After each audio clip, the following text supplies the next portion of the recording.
వార్తలకు స్వాగతం. ముందుగా ముఖ్యాంశాలు. బలిజ భవన నిర్మాణాన్ని పునర్నిర్మించడానికి బలిజ భవన్ డెవలప్మెంట్ సొసైటీ ఏర్పాటు చేశాం పేర్కొన్న బలిజ సంఘం నాయకులు. ప్రతి ఒక్కరూ ప్లాస్టిక్ ను నిషేధించడం కోసం స్వచ్ఛందంగా పాటుపడాలి పిలుపునిచ్చిన పలమనేరు పట్టణ మున్సిపల్ కమిషనర్ రమణారెడ్డి. వార్తల్లోని వివరాలు. Tirupati Balaji colony LIC office ఎదురుగా ఉన్న బలిజ భవన నిర్మాణాన్ని అప్పటి ప్రభుత్వం 2017లో స్థలం కేటాయించి 2 కోట్ల రూపాయల కాపు కార్పొరేషన్ నిధుల నుంచి వాడుకోవాలని ప్రభుత్వం పర్మిషన్ కూడా ఇచ్చిందని, అయితే ఇంతవరకు భవన నిర్మాణం పూర్తి కాకుండా ఆగిపోయిందని, ఈ నేపథ్యంలో భవన నిర్మాణాన్ని పునర్నిర్మించడానికి బలిజ భవన్ డెవలప్మెంట్ సొసైటీ ఏర్పాటు చేశామని నాయకులు తెలియజేశారు. 2018లో అప్పుడు తెలుగుదేశం గవర్నమెంట్ ఉన్నప్పుడు మంచినీళ్ళు గుంట దగ్గర 951/9 సర్వే నెంబర్లో 1 ఎకరా 41 సెంటు, 951/25లో 10 సెంట్లు, మొత్తము 1 ఎకరా 51 సెంటు బలిజ భవన్ నిర్మాణానికి అలాట్ చేయబడింది. అలాట్ చేయబడి దాదాపు అప్పుడు ఎమ్మెల్యే అయిన శ్రీమతి సుగుణమ్మ గారి కృషితో అది మా బలిజ సంఘానికి అది రావడం జరిగింది. కాబట్టి ఆమెకి మా అందరి తరఫున కృతజ్ఞతలు ధన్యవాదాలు తెలియజేసుకుంటున్నాం. ఆ తర్వాత 2018లో అప్పుడు గవర్నమెంట్ తెలుగుదేశం గవర్నమెంటు 2 కోట్ల రూపాయలతో ఆ బిల్డింగ్ కట్టడానికి శాంక్షన్ చేసింది. 37.98 lakhs రిలీజ్ చేసింది. అది ప్లింత్ బీమ్ వరకు వచ్చింది. ప్లింత్ బీమ్ కూడా వేళ ఫుటింగ్స్ చేశారు. తర్వాత గవర్నమెంట్ మారిపోయింది, అది అంతటితో ఆగిపోయింది. అప్పటి నుంచి దాని గురించి ఎవరు పట్టించుకోలేదు. దాని మీద పిచ్చి మొక్కలు అన్నీ రకరకాల చెట్లు అన్నీ మొలిసిపోయినాయి. లాస్ట్లో ఈ మధ్య మే 2025లో మన యూత్ కమిటీ వాళ్ళు కొంచెం పోయి దాన్ని అంతా శుభ్రం చేశారు. దాని కరెంట్ కనెక్షను అవన్నీ దానికి దాదాపు కొన్ని సామాన్లు అన్నీ పోయినాయి. దాంట్లో అంతా రెస్టోర్ చేసి ఇప్పుడు పవర్ కనెక్షను అంతా కూడా దానికి ఇవ్వడం జరిగింది. ఇప్పుడు ఈ బలిజ భవన్ కన్స్ట్రక్షన్ పూర్తి చేయడానికి కోసమని మేమంతా ఒక కమిటీగా ఏర్పడి నిన్ననే రిజిస్ట్రేషన్ చేశాము. దానికి నేను ప్రెసిడెంట్ అండి. మా ఉద్దేశం ఏమంటే, ఇప్పుడు తిరుపతిలో చాలామంది బలిజ వాళ్ళు నిరుపేదలు చాలామంది ఉన్నారు. వాళ్ళందరూ వాళ్ళ బిడ్డలకి పెళ్ళిళ్ళు చేసుకోవాలన్నా లేదన్నా ఫంక్షన్లు చేసుకోవాలన్నా లక్షల రూపాయలు ఖర్చు పెట్టి హోటల్స్లో చేసుకోవాలని స్తోమత చాలామందికి ఉంది. దాన్ని ప్రతి ఒక్కరూ స్వప్రయోజనాల కోసం వాడుకుంటున్నారే అని బాధ తప్ప దాన్ని ఆ బిల్డింగ్ కంప్లీట్ చేస్తాము, సామాన్యుల కళ నెరవేరుద్దామన్న ఆలోచనలో కొంతమందికి లేదేమో అనిపించింది. నాకు కూడా నేను బిల్డర్గా వీళ్ళు వచ్చి నన్ను రిక్వెస్ట్ చేశారు, మీరేమన్నా ముందుకు వచ్చి దీన్ని ఏమైనా టేకప్ చేయగలరా అని. నేను ఈ బలిజ భవన్ నిర్మాణాన్ని కానీ నా సొంతంగా నేను 10 లక్షల రూపాయలు ఇచ్చి ముందుకు పోవడానికి నేను నిర్ణయించుకున్నా. అంతేకాకుండా ఎవరిని అడిగినా కానీ, అన్న నువ్వు ముందు ఉంటావా, మేము ఇంత డబ్బులు ఇస్తామని చెప్పేవాళ్ళే కానీ మేము ఎవరు ఇవ్వమని చెప్పేవాళ్ళు ఎవరులే. కాకపోతే వాళ్ళ కండిషన్ ఒకటే, నువ్వు ముందు ఉంటావా, నువ్వు ముందు ఉంటే నువ్వు కడతావు, నువ్వు చేస్తావు, కాబట్టి నీకు ఏం సహాయం కావాలన్నా అందిస్తామని చెప్పారు. అది ఎమ్మెల్యే గారి దృష్టికి కూడా తీసుకుపోయాము. ఆ లెటర్ కూడా డ్రాఫ్ట్ చేశాము. రేపు సీఎం గారు వస్తున్నారు. సీఎం గారి అపాయింట్మెంట్ తీసుకొని ఆయన కూడా లెటర్ ఇచ్చి ఫర్దర్ ఫండ్స్ రిలీజ్ చేయడానికి రిక్వెస్ట్ చేస్తాము. తర్వాత మండే కలెక్టర్ గారిని కూడా కలిసి ఫర్దర్ మనకు అమౌంట్స్ రావాల్సి ఉందో అమౌంట్స్ వచ్చిన తర్వాత అది బీసీ కార్పొరేషన్ హ్యాండ్ ఓవర్లో ఉంది. కాబట్టి బీసీ కార్పొరేషనే ఆ వర్క్ టేకప్ చేయాలి. దాన్ని ఎమ్మెల్యే గారి ఆధ్వర్యంలో మేమంతా కమిటీగా పోయి ఆ బిల్డింగ్ని నిర్మాణం ప్రారంభించి అది తొందరలోనే 1 year లోపలే దాన్ని కన్స్ట్రక్షన్ పూర్తి చేసి అందరికీ సామాన్యులకు అందరికీ అందుబాటులోకి తీసుకురావాల్సిన బాధ్యత మేము తీసుకుంటామని చెప్పి అది మీ ద్వారా అందరికీ తెలియజేయవలసిందిగా కోరుతా ఉన్నానండి. Thank you. ముఖ్యంగా గత 20 సంవత్సరాలుగా బలిజ భవన్ కలగానే మిగిలిపోయింది. 2018లో చంద్రబాబు గారు మాటిచ్చారు. ఆ మాట ఇచ్చినప్పుడు ఆయన అప్పుడు స్థానికంగా ఉన్నటువంటి ఎమ్మెల్యే సుగుణమ్మ గారి ఆధ్వర్యంలో ఈ బలిజ భవన్ స్థలాన్ని కేటాయించడం జరిగింది. తర్వాత సోదరులందరూ కూడా తెలియజేశారు, జాప్యం జరిగింది. కొంత అమౌంట్ రిలీజ్ చేస్తే అంత మట్టుగా పని జరిగింది. అందించిన గవర్నమెంట్ మారిన తర్వాత వైఎస్ఆర్సీపీ గవర్నమెంట్ వచ్చిన తర్వాత పూర్తిగా కనుమరుగైంది. తర్వాత ఇప్పుడు కూటమి ప్రభుత్వం ఏర్పడింది. చంద్రబాబు గారు, పవన్ కళ్యాణ్ గారు, మరి ఇప్పుడు ఆ కూటమి ప్రభుత్వం ద్వారా సుగుణమ్మ గారు ఉన్నారు. ఇప్పుడు స్థానిక ఎమ్మెల్యే ఆయన ఆధ్వర్యంలో మేము ఈ కార్యక్రమాన్ని ముందుకు తీసుకెళ్లాలని ఎమ్మెల్యే గారు పూర్తి చొరవ చూపించి దీనికి రావాల్సిన నిధులన్నీ కూడా ఆయన ద్వారా త్వరగా అన్నీ కూడా ఇప్పించుకుని సంవత్సర కాలంలో పూర్తి చేసి బలిజల్లో ఉన్నటువంటి మా బలిజలే కాకుండా ఎవరికైనా కూడా ఇర్రెస్పెక్ట్ ఆఫ్ ది కమ్యూనిటీ తరఫున ఈ భవనాన్ని శుభకార్యాలకు అన్నిటికి కూడా వాడుకోవడానికి తక్కువ ధరతో నామినల్ పేమెంట్తో అందరూ కూడా శుభకార్యాలు చేసుకోవడానికి కూడా వినియోగపడే విధంగా పూర్తి చేసేదానికి మా వంతు మేము ముందుకెళ్తున్నాం. అందుకు మీకు పూర్తి మద్దతు కావాలని, పాత్రికేయ సోదరుల మద్దతు కావాలని, రేపు ముఖ్యమంత్రి గారు వస్తున్నారు కనుక ఆయన దృష్టిలో ఇవన్నీ కూడా తెలియజేసే విధంగా మీ వంతు మీరు కృషి చేయాలని కోరుకుంటూ సెలవు తీసుకుంటాం.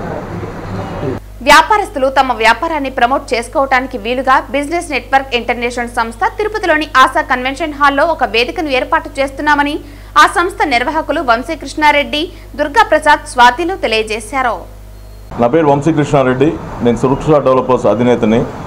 బిఎన్ఐ బిజినెస్ నెట్వర్క్ ఇంటర్నేషనల్ అనేది గత 3 సంవత్సరాలుగా తిరుపతిలో ఈ నెట్వర్కింగ్ సంస్థ ఏర్పడింది. మేము దాదాపుగా యాక్చువల్లీ 300 మంది మెంబర్స్ ఉన్నాము. ఈ 300 మంది డిఫరెంట్ బిజినెస్ కేటగిరీస్ నుంచి రిప్రజెంట్ చేస్తూ ఉన్నాము. చాలామంది వ్యాపార దిగ్గజాలు అందరూ కూడా మన దాంట్లో మెంబర్లుగా ఉన్నారు. ఇప్పుడు మనం ఈ సంస్థ వచ్చి ఇంటర్నేషనల్ సంస్థ. ఇదేం చేస్తామంటే మనం business network and referral business చేస్తాము. మనం రెఫరల్స్ ద్వారా బిజినెస్ని డెవలప్ చేసుకుంటూ ఉంటాము. ఇది 64 కంట్రీస్లో ఉంది. మన ఇండియాలో 131 సిటీస్లో ఉన్నాయి. ఓవరాల్గా 3,48,000 మంది మెంబర్స్ ఉన్నాము. మన ఇండియాలో మాత్రం 66,000 నుంచి 68,000 మంది మెంబర్స్ ఉన్నాము. దాదాపుగా కొన్ని కోట్ల బిజినెస్ యాక్చువల్లీ టర్న్ ఓవర్ జరిగింది. ఇప్పుడు ఈ తిరుపతిలో మన తిరుపతిని బిజినెస్ అంటే తిరుపతి ఇప్పటివరకు మనకు పరిచయం ఏంటంటే పిలిగ్రిమేజ్ యాక్చువల్గా ఇది ఓన్లీ పిలిగ్రిమేజ్ సెంటర్గా యాక్చువల్లీ వెలుస్తూ ఉండేది. ఇప్పుడు అది కాకుండా వ్యాపార రంగంలో కూడా ముందుకు తీసుకెళ్ళాలి అని చెప్పి ఆ దృక్పథంతో మన బిజినెస్ నెట్వర్క్ ఇంటర్నేషనల్ అనేది తిరుపతికి రావడం జరిగింది. ఇప్పుడు మనం బిజినెస్ పరంగా యాక్చువల్లీ మనం బిజినెస్ చేసుకోవడానికి ఒక మంచి ప్లాట్ఫామ్గా ఉన్న ఈ బిఎన్ఐని ఇంకో కొంచెం యాక్చువల్గా జనాలకి తర్వాత ఇంటర్నేషనల్ లెవెల్లో పరిచయం చేయడానికి బిఎన్ఐ కాన్క్లేవ్ 2.0 అంటే 1.0 యాక్చువల్లీ లాస్ట్ ఇయర్ నిర్వహించాము. పెద్ద సక్సెస్ అయ్యింది. ఇప్పుడు 2.0ని కూడా ఇప్పుడు ఈ నెల అంటే ఈ ఆదివారం జూలై 20వ తారీఖున ఆశా కన్వెన్షన్ సెంటర్లో 7:30 నుంచి ఆ రోజు మొత్తం అంటే సాయంత్రం 4:30-5 గంటల వరకు ఈ ప్రోగ్రాం జరుగుతుంది. ఈ ప్రోగ్రాంలో దాదాపుగా 1000 నుంచి 1200 మంది మెంబర్స్ పార్టిసిపేట్ చేస్తున్నారు. ఈ మెంబర్స్ అంటే అందరూ బిజినెస్ రిలేటెడ్ పర్సన్సే. మనం అది ఫ్రీగా కూడా కాదు. అక్కడ రిజిస్ట్రేషను 1500 రూపాయలు కడితే యాక్చువల్ రిజిస్టర్ అవుతారు. 1500 రూపాయలు కట్టారు అని వస్తున్నారు అని అంటే వాళ్ళు ఎంత సీరియస్గా బిజినెస్ని డెవలప్ చేసుకోవాలి అనేది వాళ్ళకి ఐడియా ఉంది కాబట్టి ఫ్రీ కాదు కాబట్టి 1500 రూపాయలు కట్టి ఇవాళ యాక్చువల్లీ వాళ్ళందరూ పార్టిసిపేట్ చేస్తున్నారు. లాస్ట్ ఇయర్ చేసినప్పుడు దాదాపుగా 800 మంది వచ్చారు. కొన్ని కోట్ల టర్న్ ఓవర్ జరిగింది. అదేవిధంగా ఈసారి కూడా గ్రాండ్ సక్సెస్ చేయాలని మీడియా మిత్రులకు కూడా మీ సహకారం మాకు కావాలి అని చెప్పి మేము కోరుకుంటూ ఈ ఫంక్షన్కి మీకు ఇదే మా ఇన్విటేషను. మీరు కూడా యాక్చువల్గా మనం అక్కడ ఈ జూలై 20న ఆశా కన్వెన్షన్ సెంటర్లో కలుద్దామని చెప్పి తెలియజేసుకుంటూ థ్యాంక్ యూ వెరీ మచ్ అండి. పలమనేరు పట్టణ మున్సిపల్ కమిషనర్ రమణారెడ్డి శుక్రవారం ప్లాస్టిక్ వల్ల అనర్థాలను వివరిస్తూ స్థానిక దుకాణదారులకు మెప్మా సిబ్బంది తయారు చేసిన జూట్ బ్యాగులను పరిచయం చేస్తూ కేంద్ర రాష్ట్ర ప్రభుత్వాలు మరియు జిల్లా అధికారుల ఆదేశాల మేరకు ప్లాస్టిక్ నివారణకై ప్రత్యామ్నాయ మార్గాలకు ప్రజలకు వివరించారు.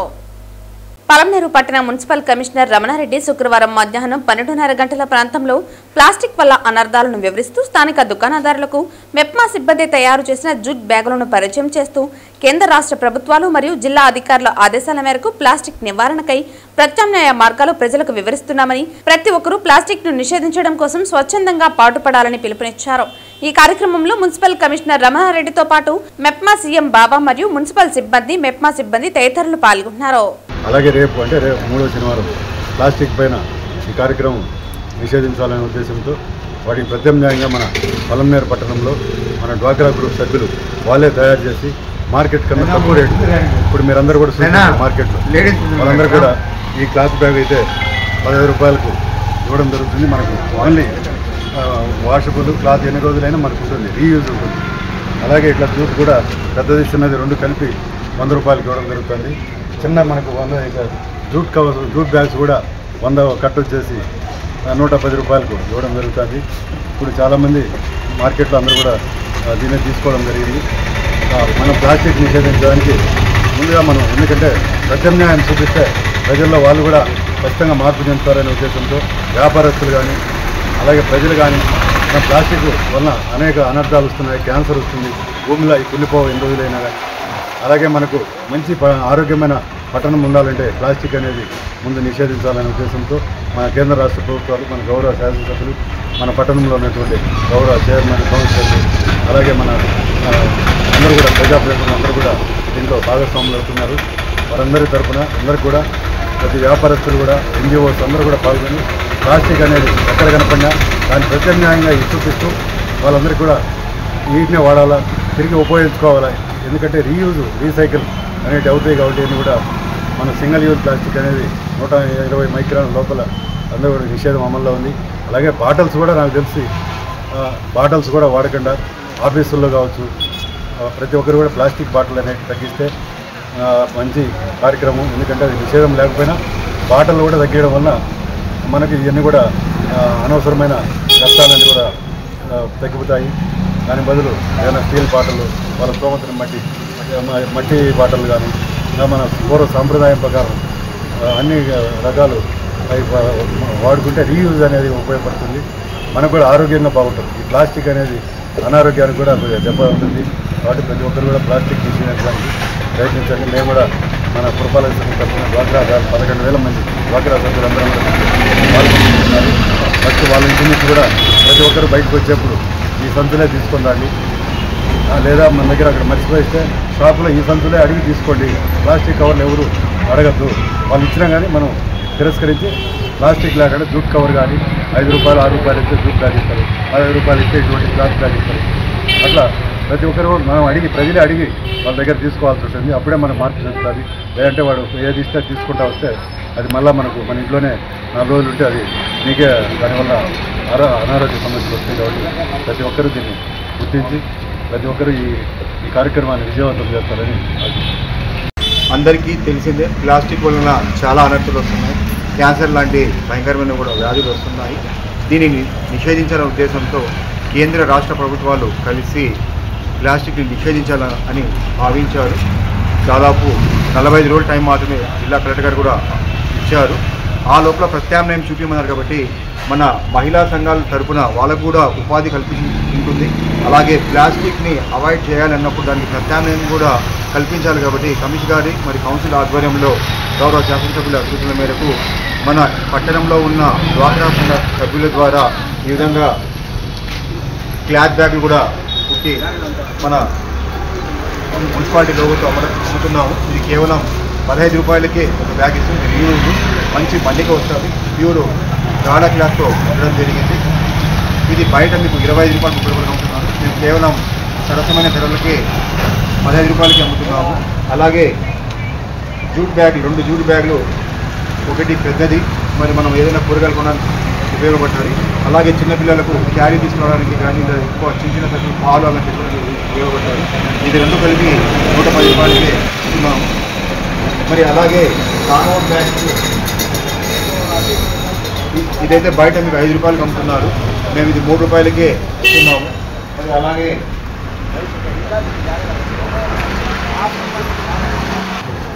మంచి మందంగా ఉన్న కానోన్ బ్యాగ్ వచ్చేసి క్వాలిటీది బయట 7 రూపాయలకి అలా అమ్ముతున్నారు. మనం ఇక్కడ 5 రూపాయలకి అమ్ముతున్నాము. అలాగే పేపర్ ప్లేట్స్ కూడా సరసమైన ధరలకి ఇక్కడ అందజేస్తున్నాము. మున్సిపల్ కాంప్లెక్స్లో రూమ్ నెంబర్ 3లో డ్వాక్రా సంఘ సభ్యుల తరఫున దీనిని ఏర్పాటు చేయడం జరిగింది కమిషనర్ ఆధ్వర్యంలో.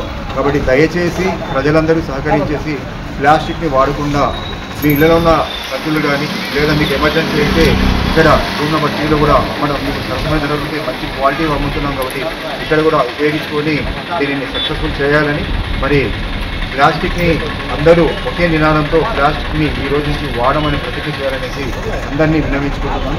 దయచేసి ఇది అందరి ఆరోగ్యం కోసం, భావి తరాల కోసము ప్లాస్టిక్ని అవాయిడ్ చేయాలనేసి మరొకసారి అందరినీ విన్నవించుకుంటున్నాను.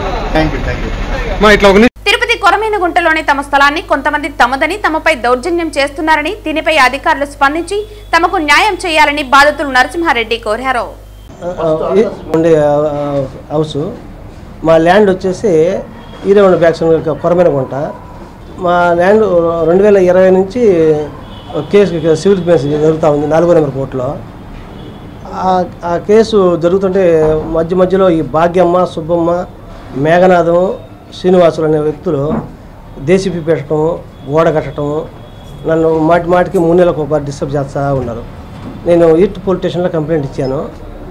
వాళ్ళు ఇంతకుముందు తీసుకున్నారు, నా మీదే ఉల్టా కేసు కూడా పెట్టారు. ఆ ఎవిడెన్స్ కూడా మా దగ్గర ఉంది. నిన్న మళ్ళీ ఉదయం 9 గంటలకు నన్ను ఈస్ట్ పోలీస్ స్టేషన్ రమ్మన్నారు. నేను అక్కడ పోలీస్ స్టేషన్ చేరుకున్నాను. 10 నుంచి అక్కడ వర్క్ స్టార్ట్ చేసి నన్ను అక్కడ పోనీకుండా నేను ఇచ్చిన పత్రం సాయంత్రం 4 గంటలు తీసుకున్నారు. నేను పెట్టిన అర్జీ, దానికి సమాధానం ఏం చెప్పకుండానే సిఈ గారు లేరు, సీఎం ప్రోగ్రామ్ అని చెప్పి నన్ను అక్కడనే నిలబెట్టి వాళ్ళు ఒక చిన్న రూమ్ దాన్ని ప్రారంభం ఇచ్చి అప్పటికప్పటికే కట్టము, రేకులు వేయటము, దానికి సున్నంగడ పూయటము. వాళ్ళ పని నేను 100 కొట్టాను. 100 కొడితే వాళ్ళు పోలీస్ స్టేషన్కి రమ్మన్నారు. మళ్ళీ అక్కడ కూడా నాకు సమాధానం ఏం సరిగా చెప్పలేదు, వాళ్ళు ఊరు రాలా. దానివల్ల నేను మీడియా వాళ్ళతో కలసాల్సి వచ్చింది. నాకు మీడియా మిత్రులు కానీ అధికారులు కానీ నాకు సర్వ ప్రయత్నం చేసి నాకు కొంచెం మేలు జరిగేట చూడాలా. నా పేరు నరసింహారెడ్డి.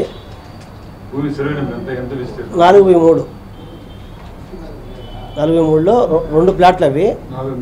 43లో మా 50 ఎకరాలు నా పేరుతో ఉంది, 50 ఎకరాలు మా వైఫ్ పేరుతో ఉంది.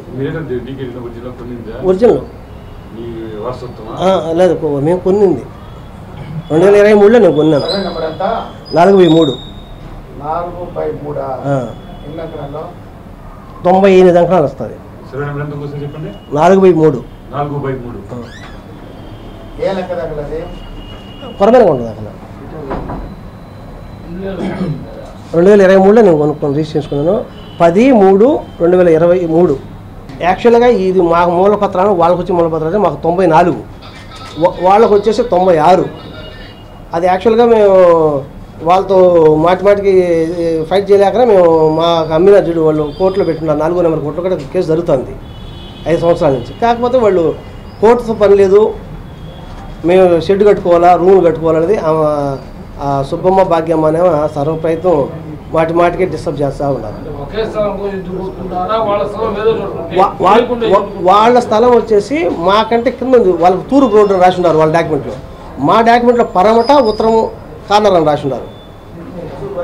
మా ఎద్దులు వేరే వస్తాయి, వాళ్ళ ఎద్దులు వేరే వస్తాయి. ఇద్దరికి అమ్మింది గోవిందరెడ్డి అనే వ్యక్తి, ఇద్దరికి అమ్మింది ఒకే వ్యక్తి. తిరుపతి జిల్లా నారాయణవరం మండలం ఎరుకుంబట్టు రెవెన్యూ గ్రామ సర్వే నంబర్లు 86/1-2-3లోని 2.83 సెంట్ల భూమికి సంబంధించి సత్యవేడు ఎమ్మెల్యే ఆదిమూలం కుమారుడు సుమన్ కు ఎటువంటి సంబంధం లేదని బాధితులు దానం పరశురామయ్య, శశికుమార్, నిర్మల, జయలక్ష్మి, అగస్టి తెలిపారు. ఎరుకంబట్టు గ్రామ విలేజ్ దాఖల్లో 86/1-2-3 సర్వే నంబర్లో 2 ఎకరాల 83 సెంట్ల భూమి ఉంది సార్. ఆ భూమిలో 1985కు ముందే 70 ఫ్లాట్లు వేశారు సార్. 75 ఫ్లాట్లు వేశారు. దాన్ని మేము ఒక 70 మంది కొనుగోలు చేసాం సార్. కొనుగోలు చేసిన దానిలో ఈ పన్నీర్ సెల్వం అనే అతను మమ్మల్ని బెదిరించి కబ్జా చేసుకోవడానికి చూస్తున్నాడు సార్. అతని అనుచరులైన వెంకటేశము, పన్నీర్ సెల్వము ఇద్దరు వచ్చి ఆ ఫ్లాట్లకి పోనీయకుండా చేస్తున్నారు. అదే కాకుండా ఎమ్మెల్యే వాళ్ళ అబ్బాయి పైన, అతని తదితరులు వాళ్ళ అనుచరుల పైన అసలు అబద్ధపు మాటలు చెప్పి వాళ్ళ పేర్లని ఇన్వాల్వ్ చేస్తున్నారు సార్. వాళ్ళకి ఆ ఫ్లాట్లకి ఎలాంటి సంబంధము లేదు సార్. మేము ఆ ఫ్లాట్లని జేసీపీ పెట్టి క్లీన్ చేసుకొని దానిలో ప్రవేశించినప్పుడు స్థానికులు వాళ్ళపైన పెట్టి దౌర్జన్యానికి దిగుతున్నారు సార్. మీరు ఎప్పుడు కొన్నారన్నా? సార్ 1985లో కొన్నాం సార్. 85లో కూడా శుభ్రం చేస్తున్నారా? అవును సార్. మా పేరెంట్స్ ఉన్నారు సార్, అంతా old age parents sir. Sir వాళ్ళ ఆధీనంలో ఉంది సార్. ముళ్ళ చెట్లు అతను మా అందరూ ఎంప్లాయీసే కొన్నాం సార్. ఒక్క నిమిషం సార్. ప్రతి ఒక్కరూ ఎంప్లాయీసే సార్. 75 మంది ఉన్నాము. ప్రతి ఒక్కరూ ఎంప్లాయీసే సార్. వాళ్ళు ప్రతి ఒక్కరూ వేరే వేరే ఊర్లలో జాబ్ చేస్తున్నారు.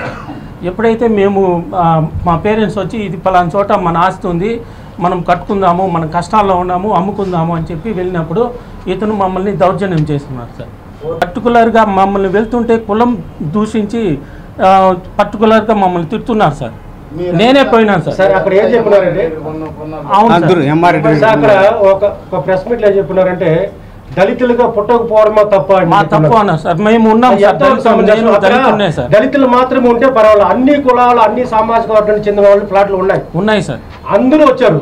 ఇక్కడ అన్ని కులాలకు చెందిన వాళ్ళు ఉన్నాయి. అక్కడ ఒకే కులానికి చెందిన వాళ్ళు లేదు. కానీ అక్కడ అతను దళితులుగా కొన్నారు సార్. ఫ్లాట్లు వేసినారు సార్. 70-80 ఫ్లాట్లు ఏమో వేశారు సార్. ఇదిగోండి సార్. సార్ 2 ఎకరాల 83 సెంట్లు సార్. అది లేఅవుట్ సార్. అది రిటైర్డ్ ఎంప్లాయీ. ప్రతి ఒక్కరూ రిటైర్డ్ ఎంప్లాయీసే సార్. అంత ముసిలి వాళ్ళు. వీళ్ళని రిక్వెస్ట్ చేసి రండి పోదాము, మనం వెళ్ళి మాట్లాడుకుందాం, మన ఆస్తి మనం సంపాదించుకుందామని రిక్వెస్ట్ చేసి కార్లు పెట్టి పిలుచుకొని వచ్చినాం సార్. అందరూ పేషెంట్సే సార్. అందరూ మా నాయనకి 85 ఇయర్స్ సార్. వార్తలు ముగించే ముందు ముఖ్యాంశాలు మరోసారి. బలిజ భవన నిర్మాణాన్ని పునర్నిర్మించడానికి బలిజ భవన్ డెవలప్మెంట్ సొసైటీ ఏర్పాటు చేశాం పేర్కొన్న బలిజ సంఘం నాయకులు. ప్రతి ఒక్కరూ ప్లాస్టిక్ ను నిషేధించడం కోసం స్వచ్ఛందంగా పాటుపడాలి పిలుపునిచ్చిన పలమనేరు పట్టణ మున్సిపల్ కమిషనర్ రమణారెడ్డి. ఈ వార్తలు ఇంతటితో సమాప్తం. తిరిగి వార్తల్లో మళ్ళీ కలుద్దాం. అంతవరకు సెలవు. నమస్కారం.